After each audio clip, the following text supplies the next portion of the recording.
folks, well, it's Sunday, September 21st, and it's time for the annual record show here in Gainesville, and luckily enough, it's only about half a mile from home, so make the walk. So enjoy these clips as I walk, and let's go to the record show and see what we can find.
Hello friends, Wes here. Hope you enjoyed that little trip to the Gainesville Record Show.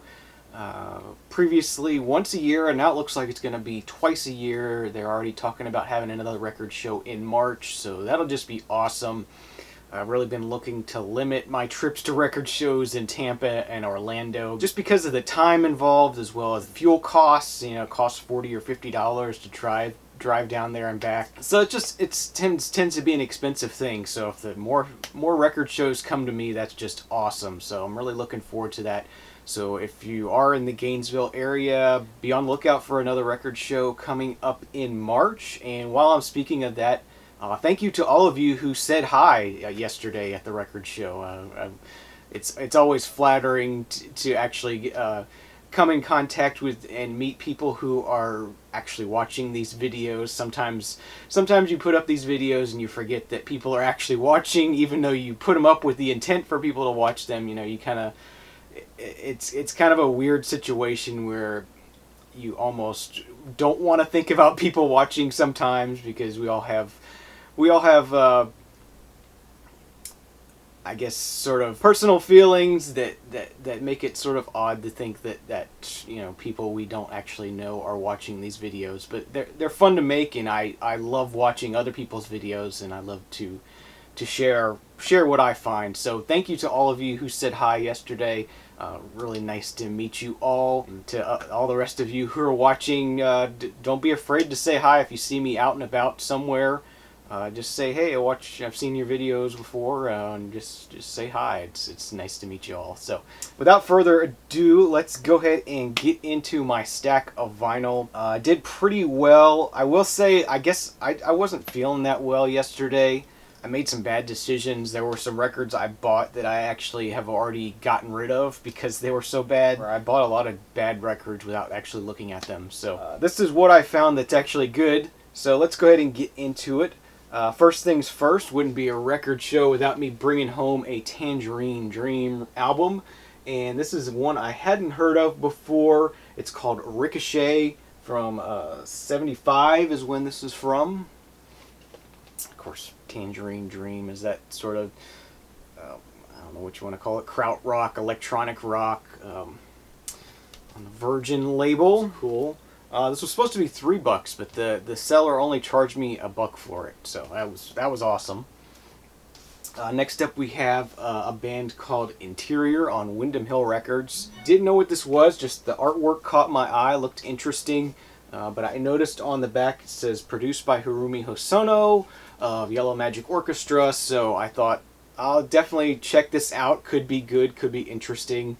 This was another one. It's supposed to be $2, and he only charged me $1 for it, so I guess maybe all of his records were $1.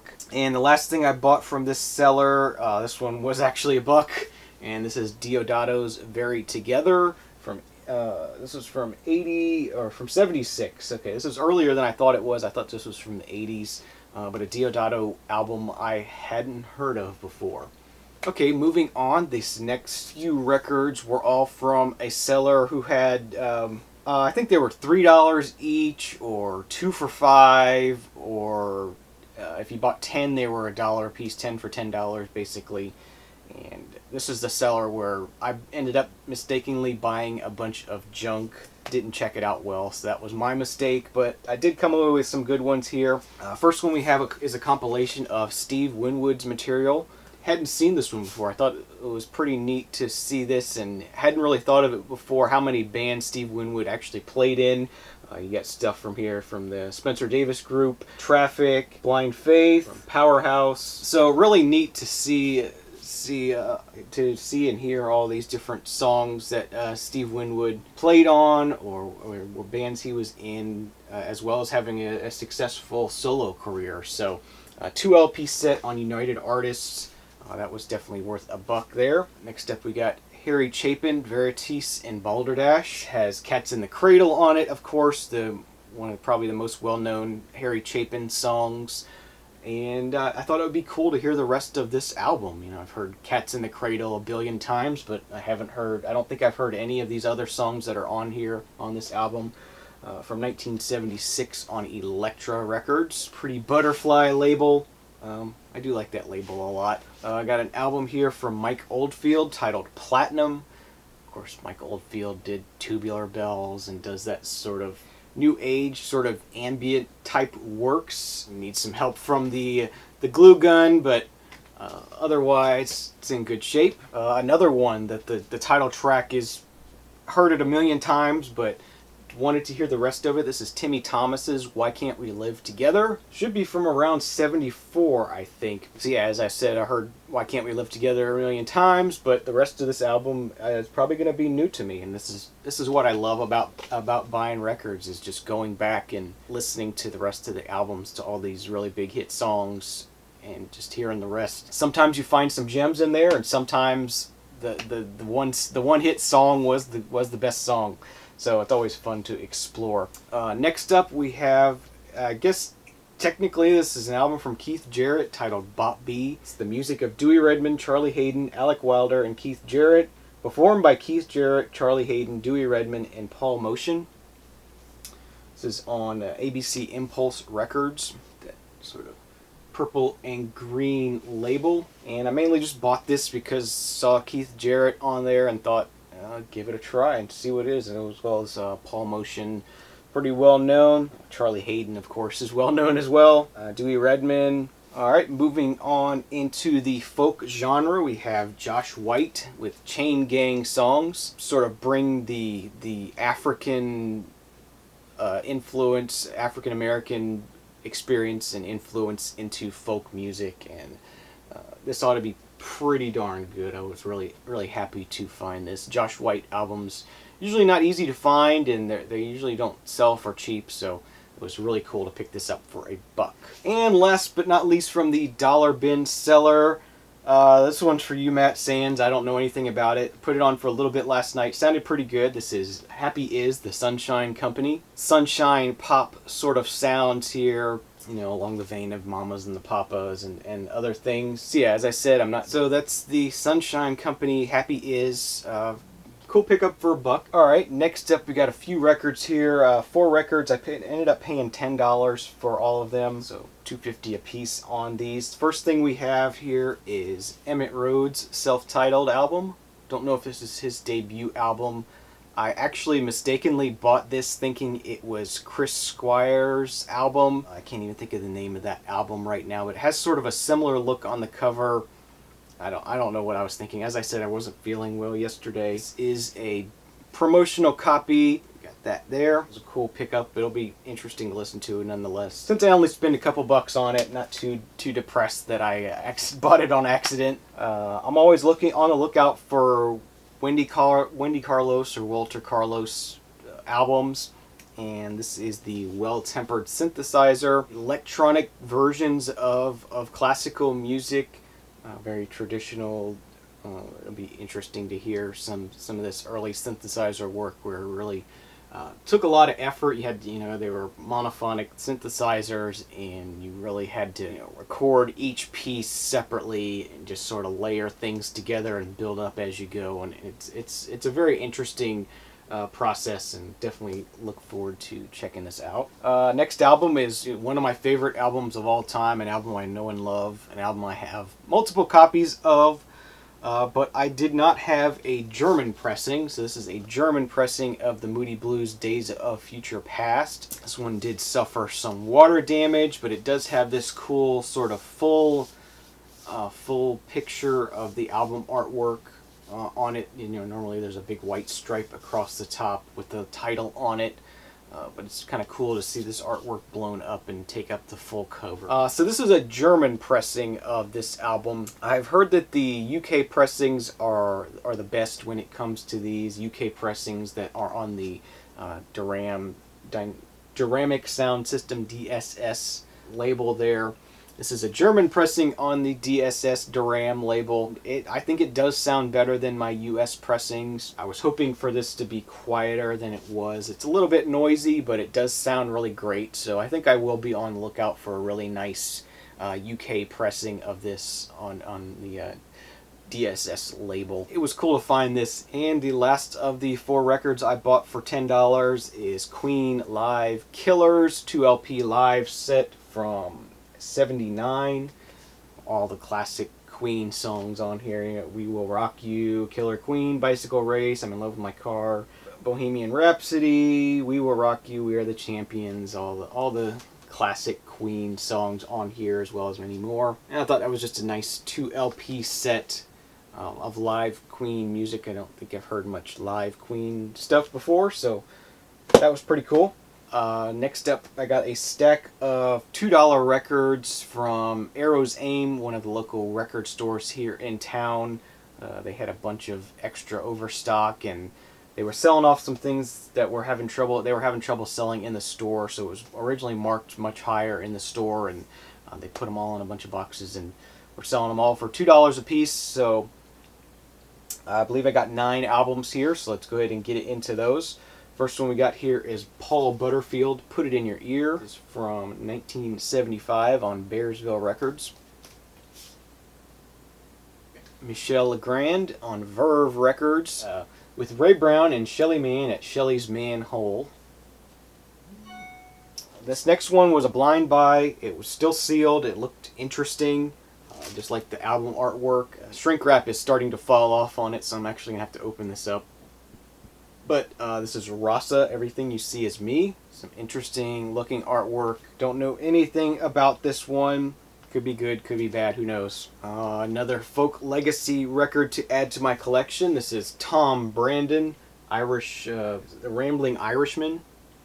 It's from 1962 on Folk Legacy, FSC number 10. If you've watched Mark Ditch Glass Orchid Aftermath's videos in the past, you know he collected all the Folk Legacy albums, and I've been picking them up as I see them for cheap. And this is another one to add to my collection, so that was cool. It's always fun to pick these up.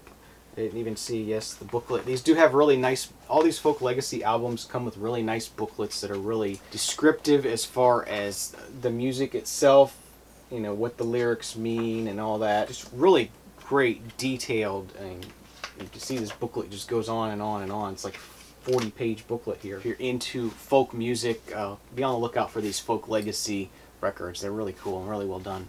Next up, we got Charles Lloyd, Moon Man, believe Charles Lloyd is a darling of the VC. I've seen heard a lot of people talk about him.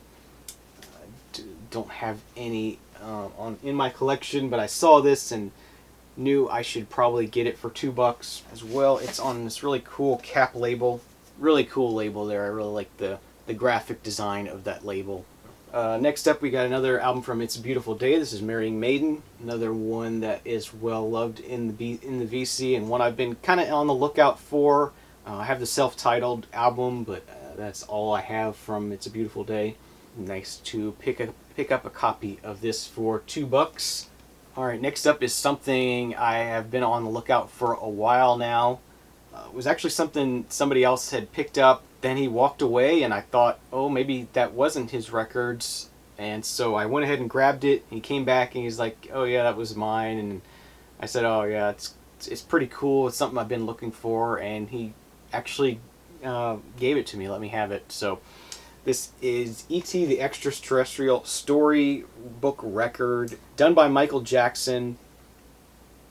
So it comes in this nice, thick box set, and then you open it up and you have a nice big storybook in here, and then the record itself. So this is like a children's storybook record version of E.T. So you got a storybook here, and you sort of read along with the record. It has Michael Jackson narrating it, doing some music. So yeah, like I said, this is something I've been looking for, keeping an eye out for. It goes for a little bit of money online to buy it, so I hadn't actually spent the money to buy it online. But piece of vintage sort of childhood memories for me, so awesome to pick that up. Thank you to whoever you are who let me have that. Next up, we have Deodato's Knights of Fantasy, another Deodato record. Picked up 2 of these, I guess, today. And this is from 1979. So thought it had some pretty nice fantasy sort of artwork on it, so picked that up. And the last one from the $2 selection there, we have Harry Belafonte on Campus, 1967 on this one. So a little bit later for him. Should be pretty enjoyable. Didn't know if I'd pick this one up in the inbox or not. I know it's not officially in my Harry Belafonte collection as of now, so went ahead and grabbed it. And the last pickup I had from the record show yesterday, this was a $3 pickup. This is a Flock of Seagulls, Dream Come True. Flock of Seagulls album I didn't have before. This is from 1986. Just wanted to pick up some sort of new wave 80s kind of stuff, so grabbed that. So that was my haul from the September record show here in Gainesville, Florida. Hope you all enjoyed it. As I said, be another one coming up in March if you're in the Gainesville, North Central Florida area. Follow Arrow's Aim Records on Facebook, and they'll be the ones announcing when the next one is, as I said, sometime in March. So thanks again to those of you who said hi to me yesterday. Really enjoyed it. Thanks for watching. See y'all again soon. Please leave some comments. Please subscribe if you're not already, and see you again next time. Cheers.